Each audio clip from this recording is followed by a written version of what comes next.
శక్తిపీఠం జోగులాంబ ఆలయం ఎంతటి ప్రసిద్ధ పుణ్యక్షేత్రమో మనందరికీ తెలిసిందే. అయితే కొంతకాలంగా ఈ పుణ్యక్షేత్రం వివాదాలకు కేరాఫ్గా మారుతోంది. పేరుకు పూజారి, కానీ చెప్పేవన్నీ సుప్పనాతి పనులే.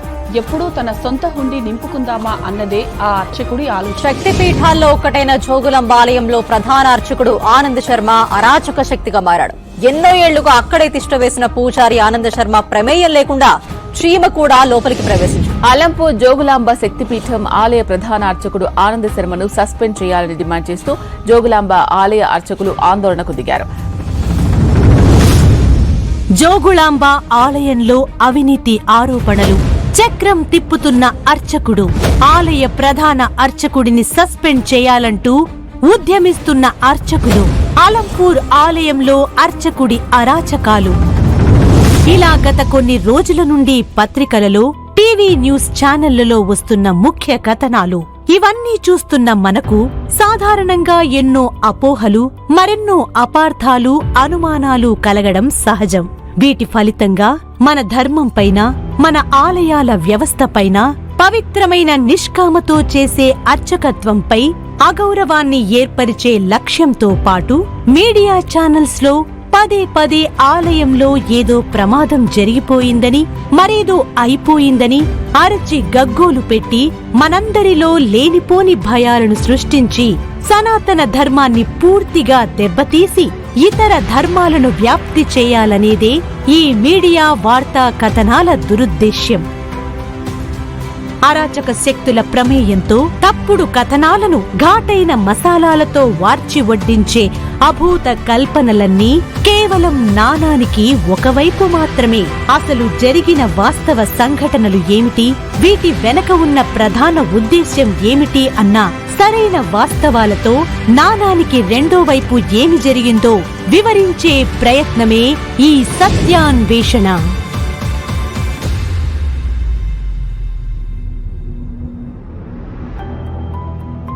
తెలంగాణ రాష్ట్రంలో ఏకైక శక్తిపీఠమైన అలంపూర్ జోగులాంబ దేవస్థానంలో ప్రధాన అర్చకుడిగా బ్రహ్మశ్రీ ఆనంద్ శర్మ గారు గత 24 ఏళ్లుగా అంకిత భావంతో విధులను నిర్వహిస్తున్నారు. తన విధి నిర్వహణలో భాగంగా అలంపూర్ దేవాలయ ప్రచారాన్ని వెలుగులోనికి తీసుకుని రావడంలో గడియారం రామకృష్ణ శర్మ తరువాత అంతటి ప్రచారం చేసి అలంపూర్ ఆలయ చరిత్రలో ఎన్నడూ జరగని అభివృద్ధి గత 10 ఏళ్లుగా జరుగుతుందంటే దానికి శర్మగారు ప్రధాన భూమికను పోషించారు.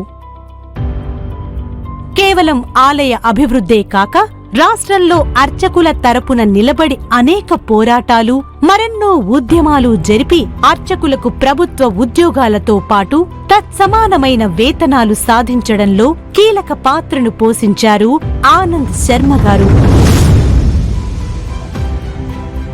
ఆలయంలో వారు రాజకీయ జోక్యాన్ని అస్సలు సహించరు. నిజాలను నిక్కచ్చిగా, నిర్భయంగా, ముక్కుసూటిగా మాట్లాడడం శర్మగారి నైజం. దేవుడి సొమ్మును పక్కదారి పట్టిస్తే వీరు అస్సలు సహించరు. దేవాదాయ శాఖకు అప్రతిష్ఠ తెచ్చే ఏ ఘటనను కూడా సహించరు. ఇలాంటి విషయాల కారణంగానే దేవాలయంలో అవినీతికి పాల్పడే కొందరి ఉద్యోగులకు మరియు అక్కడి ఆలయ వ్యవహారంలో కర్రపెత్తనం చేయాలనుకునే కొందరు వ్యక్తులకు ఇతను కంటిలో నలుసుగా మారాడు. పైగా ఆనంద్ శర్మకు భక్తులలో, ప్రముఖులలో మంచి గుర్తింపు వస్తుండడంతో కొందరు తెరచాటు శత్రువులు సమయం కోసం అదను చూసి ఆనంద్ శర్మపై కుట్రకు తెరలేపారు. ఇదే సినిమా థియేటర్లో జరిగిన సంఘటన.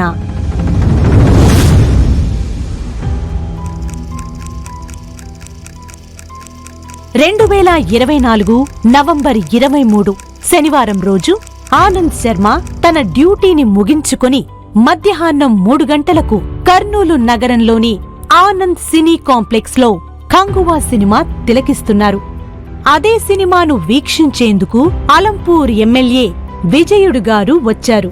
సినిమా అయిపోయిన తరువాత బయటకు వచ్చే క్రమంలో అలంపూర్ ఎమ్మెల్యేను గమనించి నిరాడంబరంగా సాధారణ వ్యక్తి వలె సినిమాకు రావడం చూసి ఆనంద్ శర్మ సంతోషించి ఎమ్మెల్యేని పలకరించే ప్రయత్నం చేశారు. కానీ జనాలు ఎక్కువ ఉండడంతో ప్రయత్నం ఫలించలేదు. చివరి ప్రయత్నంగా తన మొబైల్ ఫోన్లో ఎమ్మెల్యే గారి ఫోటోను తీశారు. ఇది గమనించిన ఎమ్మెల్యే గారు ఆనంద్ శర్మను పిలిచారు. ఆనంద్ శర్మ గారు దగ్గరకు వెళ్లి పలకరించబోయారు. ఎమ్మెల్యే గారు నా ఫోటో ఎందుకు తీశావంటూ ఆగ్రహం వ్యక్తం చేస్తూ ఆనంద్ శర్మ గారి ఫోన్ అడిగి తీసుకుని దుర్భాషలాడుతూ వెళ్లిపోయే ప్రయత్నం చేశారు. ఆనంద్ శర్మ గారు ప్రాధేయపడి తక్షణమే క్షమాపణలు కోరినా వినిపించుకోకుండా వెళ్లిపోయారు. ఒక అభిమానిగా తన ఎమ్మెల్యే అన్న గౌరవంతో ఫోటో తీసిన ఆనంద్ శర్మపై ఆగ్రహించి అదే రోజు కర్నూలు 2 టౌన్ పోలీస్ స్టేషన్లో ఎమ్మెల్యే ఫిర్యాదు చేశారు. దీంతో 25న తన వ్యక్తిగత స్వేచ్ఛకు భంగం కలిగిందంటూ 66 ఐటీ యాక్ట్ కింద ఆనంద్ శర్మపై కేసు నమోదయ్యింది. ఈ విషయం తెలుసుకున్న ఆనంద్ శర్మ కేసును ఉపసంహరించుకోవాలని ఎమ్మెల్యే గారిని ఎంతగానో ప్రాధేయపడినా అతను వినిపించుకోలేదు. చేసేది లేక నవంబర్ 27న కర్నూలులోని ప్రముఖ న్యాయవాదులను ఆశ్రయించి వారి సమక్షంలోనే మరోమారు మీడియా ముఖంగా ఎమ్మెల్యే గారికి క్షమాపణ చెప్పారు. కాని ఎమ్మెల్యే గారు దీనితో సంతృప్తి చెందక ఈ అవకాశాన్ని సద్వినియోగం చేసుకుంటూ ఎమ్మెల్యే మరియు తెర వెనక ఉన్న పెద్ద తలకాయలు కొందరు దురుద్దేశ్యంతో పాత కక్షలను మనసులో పెట్టుకొని పలు సెక్షన్ల కింద ఆనంద్ శర్మ గారిపై క్రిమినల్ కేసులు పెట్టి SC/ST కేసులు నమోదు చేసి శర్మ గారిని తక్షణమే అరెస్టు చేయించేందుకు కుట్రపూరితంగా వ్యవహరించారు. విషయం తెలుసుకున్న శర్మ గారు చేసేది లేక న్యాయ సాయం కోరుతూ హైకోర్టును ఆశ్రయించారు. క్షుణ్ణంగా పరిశీలించిన గౌరవ హైకోర్టు న్యాయమూర్తి గారు అరెస్టు లేకుండా మధ్యంతర ఉత్తర్వులను జారీ చేసి రిలీఫ్ ఇచ్చారు. దీంతో శర్మగారు తన విధులను ఆలయంలో యథాతథంగా కొనసాగిస్తున్నారు. హైకోర్టులో ఆనంద్ శర్మకు తాత్కాలిక ఊరట లభించడంతో ఎమ్మెల్యే విజయుడి గారి అహం దెబ్బతినింది. దీంతో మరింత రగిలిపోయిన ఎమ్మెల్యే మరియు అతని కోవర్టులు మరింత కక్షను విషాన్ని కక్కుతూ తమ ప్రాథమిక ఓటమిని అంగీకరించక బయట జరిగిన అతి చిన్న సంఘటనకు దేవాలయానికి ఆపాదించి ఆనంద్ శర్మ గారు దేవాలయంలో అవినీతి చేశారంటూ పత్రికలలో ప్రముఖ న్యూస్ ఛానళ్లలో ఘాటైన మసాలాలతో వార్చి వడ్డించిన పెయిడ్ ఆర్టికల్స్ తో పెద్ద ఎత్తున ప్రచారం చేస్తూ అలంపూర్ జోగులాంబ తల్లి ప్రతిష్టను మంట కలుపుతూ ఆనంద్ శర్మను మానసికంగా వేధించారు. జోగులాంబ బాలబ్రహ్మేశ్వర ఆలయ చైర్మన్ నాగేశ్వరరెడ్డి ముఖ అర్చకుండి వాస్తవంగా అది మన స్టేట్ కాదు, వేరే పక్కల ఆంధ్రప్రదేశ్లో జరిగింది. అది వాస్తవానికి కేసు వేసినారు, కోర్టులో నడుస్తుంది. అది అక్రమాలు జరుగుతుండేవని టీవీ ఛానల్లో వస్తుంది. మరి అది అక్రమాలు ఏమిటికి జరుగుతుండేవి, ఎట్లా జరుగుతుండేవి అనేది మనకైతే ఇంతవరకు తెలియదు. అది అనుకోని జరిగిన అతి చిన్న సంఘటనను పట్టుకుని ఆనంద్ శర్మ గారు ఎంత ప్రాధేయపడ్డా, ఎన్నిసార్లు క్షమాపణ కోరినా కరుణించక ఒక బ్రాహ్మణుడిని ఇంతలా కక్షగట్టి వేధిస్తున్నారంటే పాత కక్షలే కారణమా? లేదా తెర వెనక ఉన్న అదృశ్య శక్తులే కారణమా? ఒకవేళ ఆ అదృశ్య శక్తులే అయి ఉంటే తెర వెనక ఉండి నడిపిస్తున్న కర్త కర్మ క్రియ ఎవరతను? ఆ అదృశ్య వ్యక్తి, తెర వెనక నడిపిస్తున్న శక్తి రంగనాథేనా? ఎవరి రంగనాథ్? రంగనాథ్ కు ఎమ్మెల్యే గారికి ఉన్న సంబంధం ఏమిటి? అతనికి అలంపూర్ ఆలయంపై ఉన్న ద్వేషమేమిటి? ఆనంద్ శర్మపై రంగనాథ్ కి ఉన్న శత్రుత్వం ఏమిటి? అసలు ఇతగాని లీలలేమిటి? ఆ కథ ఏమిటో తెలుసుకుందాం.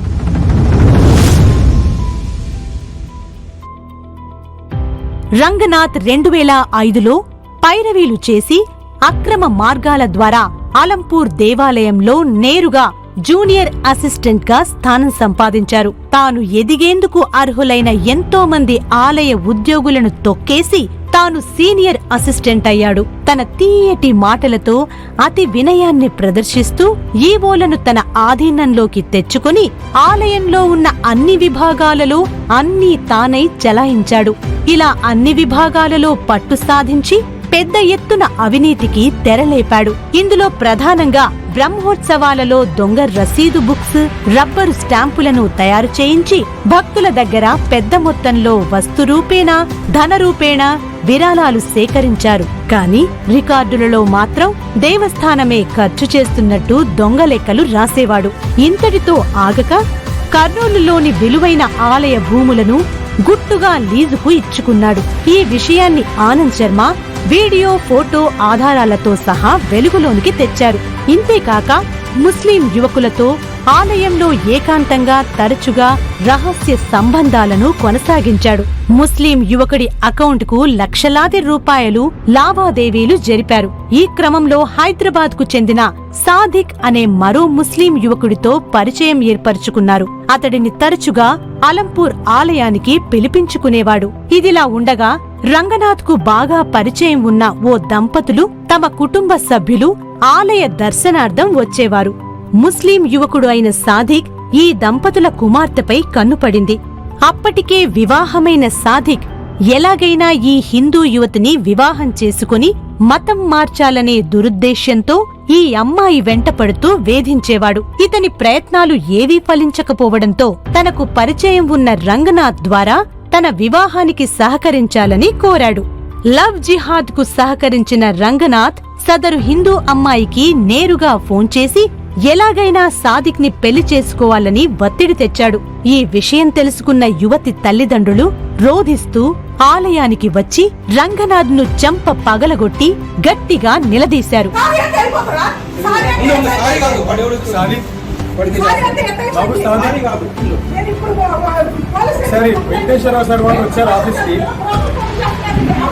హలో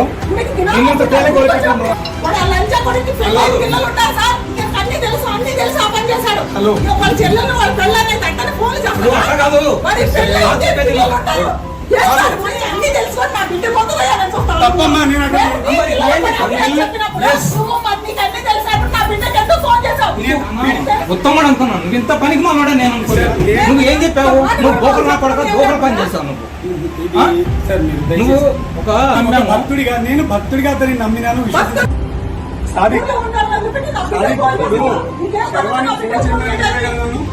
వాటేమో నువ్వు చేస్తావా? నెల క్రితమే నీకు ఫోన్ చేసుకోవడం. మరి నువ్వు ఫోన్ చేసిన ఎంగేజ్మెంట్ అయినప్పుడు నువ్వు ముంబైకి ఫోన్ చేస్తావు.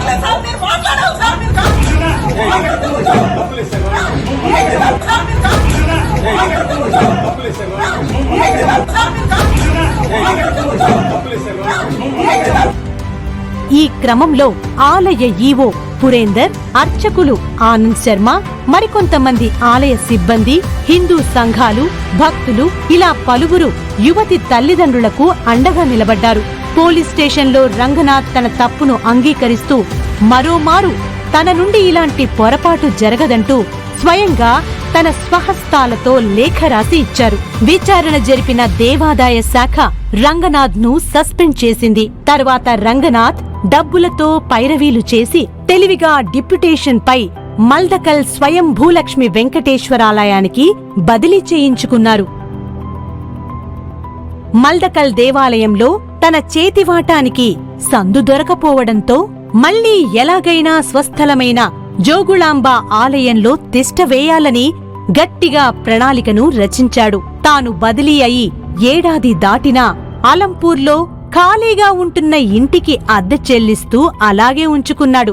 ఈ క్రమంలో జనవరి 4వ తేదీ తన క్లాస్మేట్ అయిన అలంపూర్ ఎమ్మెల్యే విజయుడిని మల్దకల్ వెంకటేశ్వర ఆలయానికి ఆహ్వానించారు. తాను మల్దకల్ వెంకటేశ్వర ఆలయంలో డ్యూటీ చేయలేకపోతున్నానని, ఎలాగైనా తనను మళ్లీ జోగులాంబ ఆలయానికి బదిలీ చేయించాలని ఎమ్మెల్యేను ప్రాధేయపడ్డాడు. అందుకు ఎమ్మెల్యే విజయుడు సరే అన్నారు. రంగనాథ్ పలుసార్లు ఆలయ చైర్మన్, ధర్మకర్తలను, అధికార ప్రభుత్వ నాయకులను కలుస్తూ తన పైరవీలను వేగం చేశాడు. ఇక అలంపూర్ ఆలయానికి తాను వస్తే ఈవో పురేందర్, అర్చకులు ఆనంద్ శర్మ, తనకు ఎక్కడ అడ్డు తగులుతారో అని భావించిన రంగనాథ్ తన క్లాస్మేట్ అయిన ఎమ్మెల్యే విజయుడితో చేతులు కలిపి ఆనంద్ శర్మ, పురేందర్ పై ఘోరమైన కుట్రకు తెరలేపాడు. ఇందులో భాగంగా థియేటర్లో జరిగిన చిన్న సంఘటనను ఆధారంగా చేసుకుని అర్చకుడు ఆనంద్ శర్మను పలు అక్రమ కేసులలో ఇరికించి ఉద్యోగం నుండి తప్పించేందుకు కుట్రకు తెరలేపారు. ఇంతటితో ఆగక మరికొన్ని కుట్రలకు తెరలేపారు. ఇందులో భాగంగా నారాయణపేట జిల్లా సింగారం మరియు కొత్తకోటలలో ఉండే శివానంద స్వామిగా చెప్పుకునే వ్యక్తితో చేతులు కలిపి తాము జోగులాంబ ఆలయ అర్చకులమంటూ తమకు అన్యాయం జరిగిందంటూ మోసపూరితమైన ఫేక్ అర్చకులతో ఆరోపణలు చేయించాడు. గతంలో ధూప దీప నైవేద్యం పథకంలో జరిగిన మోసాలను, కుట్రలను ఆనంద్ శర్మ కమిటీ సభ్యుడిగా బయటపెట్టడంతో తమ బండారం బయటపడిన సదరు నకిలీ అర్చకులు ఆనంద్ శర్మపై ద్వేషం పెంచుకున్నారు. ఇక్కడ వచ్చేది ఆలయం కడుతున్నారా? ఇది ఆలయం అయిపోయింది, కంప్లీట్ అయిపోయిందా?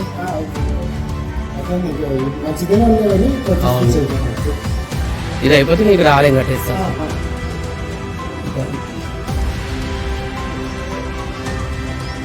దీనికేమో గోపురం కడతారు, ఇంకేం లేదు గోపురం.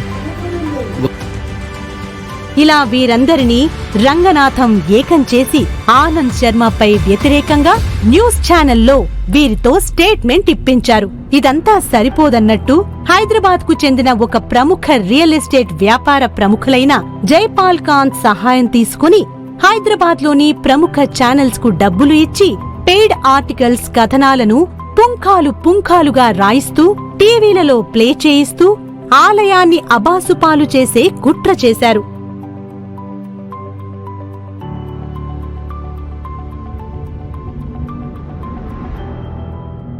ఇటీవల మహాశివరాత్రి రోజు జైపాల్ కాంత్ అనే వ్యక్తి గర్భాలయంలో తాను ఒక్కడు మాత్రమే ఏకాంతంగా పూజలు చేసుకోవాలని పట్టుబట్టాడు.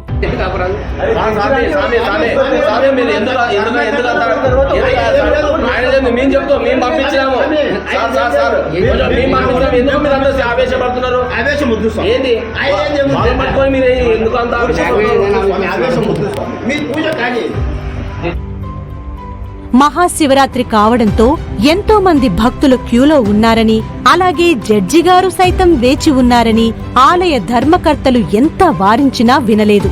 దీంతో ధర్మకర్తలు జడ్జి గారిని ఆలయంలో కూర్చోబెట్టి అభిషేకం చేయించాలని ఆనంద్ శర్మను ఆదేశించారు. ఆదేశాలు పాటించిన ఆనంద్ శర్మపై జైపాల్ కాంత్ ఆగ్రహంతో శివాలెత్తారు. ఆనంద్ శర్మను దూషిస్తూనే ఆలయ ఈవోకు సైతం గట్టి వార్నింగ్ ఇచ్చారు. హైదరాబాద్ వెళ్లి నేనేం చేస్తానో చూడండి, మీరిద్దరూ ఆలయంలో ఎలా కొనసాగుతారో నేను చూస్తా అని వార్నింగ్ ఇచ్చారు. దీంతో అక్కడి భక్తులు, ఆలయ పాలక మండలి ఈవోకి అండగా నిలబడి జైపాల్ కాంత్ ఆగ్రహం వ్యక్తం చేయడంలో జైపాల్ కాంత్ అవమానంగా వెళ్లి హైదరాబాద్లో తన పలుకుబడిని, డబ్బును ఉపయోగించి ఓ ప్రముఖ పొలిటికల్ బ్యూరో జర్నలిస్ట్ సాయం తీసుకుని ఆలయ ప్రతిష్టను భంగపరిచేలా గత వారం రోజులుగా కథనాలు విస్తృతంగా ప్రచారం చేయించారు. ఇలా అనేక ఆరోపణలతో, అవాస్తవ కథనాలతో ఆనంద్ శర్మ ప్రతిష్టను దెబ్బతీసే ప్రయత్నం చేశారు. ఒక సాంప్రదాయ కుటుంబంలో జన్మించి అనేక ఆచార వ్యవహారాలను నిష్ఠతో అనుసరిస్తూ, అనేక దేవతలను ఉపాసిస్తూ, సాంప్రదాయ వృత్తిని కొనసాగిస్తూ, మరెందరికో మంచి మాటలను బోధిస్తూ, మరోవైపు సామాజిక కార్యక్రమాలలో సైతం పాల్గొంటూ ధర్మాన్ని రక్షిస్తున్న ఆనంద్ శర్మ గారు అవినీతికి పాల్పడ్డారంటే మనం నమ్మగలమా? ఖచ్చితంగా నమ్మలేము. భగవంతుడు ఆది పురుషుడైన శ్రీకృష్ణ పరమాత్మ లాంటి వారికే అపనిందలు ఆపాదించబడ్డాయి. భగవానుడైన శ్రీకృష్ణుడు సత్య పరీక్షకు నిలబడి తన సత్యాన్ని నిరూపించుకున్నట్లు ఆనంద్ శర్మ గారు ఏమి సంపాదించారో, వారి ఆస్తిలేమిటో ఇప్పుడు తెలుసుకుందాం. గత 24 ఏళ్లుగా అర్చకుడిగా ప్రభుత్వ వేతనం తీసుకుంటూ, ఇన్కమ్ ట్యాక్స్లు చెల్లిస్తూ, బ్యాంకు రుణాలు తీసుకుని 80 లక్షల రూపాయలు ఖర్చు పెట్టి ఉన్న ఊరిలోనే ఇల్లు కట్టించుకున్నారు. ఒక ప్రభుత్వ ఉద్యోగిగా 24 ఏళ్లు పనిచేసిన ఓ వ్యక్తి బ్యాంకు రుణాలతో ఇల్లు, కారు తీసుకోవడంలో ఆశ్చర్యమేముంది? ఇల్లు కట్టినవాడు ధనవంతుడు, ఇల్లు అమ్ముకున్నవాడు భికారి అంటే ఎలా? ప్రస్తుత బ్యాంకు బ్యాలెన్సు వేలలోపు మాత్రమే ఉన్నాయి. ఈ విషయంలో ఎవరైనా నిజ నిర్ధారణ చేసుకోవచ్చు. శర్మగారి జీవితం తెరిచిన పుస్తకం వంటిది. ఇంతేకాక ఆనంద్ శర్మగారి 24 ఏళ్ల విధి నిర్వహణలో దేవాలయాల ఆస్తులను అన్యక్రాంతం కాకుండా జోగులాంబ సేవా సమితిని ఏర్పాటు చేసి న్యాయపరంగా పోరాటాలు చేసి ఆలయ ఆస్తులను కాపాడిన చరిత్ర వారిది. శర్మగారి సేవలకు గుర్తింపుగా రాష్ట్ర ప్రభుత్వాలు అనేక సందర్భాలలో అవార్డులు కూడా ఇచ్చారు. బెంగుళూరు వేదికగా వారు అంతర్జాతీయ అవార్డు అందుకున్నారు. అలాగే జిల్లా కలెక్టర్, గవర్నర్ చేతుల మీదుగా ఎన్నో ప్రశంసలు సాధించారు. ఎన్ని సాధించినా గొప్పలు చెప్పుకోకుండా ఉంటూ నిరాడంబరంగా జీవించే జీవితం వారిది. ఇలా ఆనంద్ శర్మగారిపై వచ్చిన ఆరోపణలపై వాస్తవాలు ఏమిటో మీకు వివరించే ప్రయత్నం చేశాము. ఏది ధర్మమో ఏది అధర్మమో మీరే ఆలోచించండి.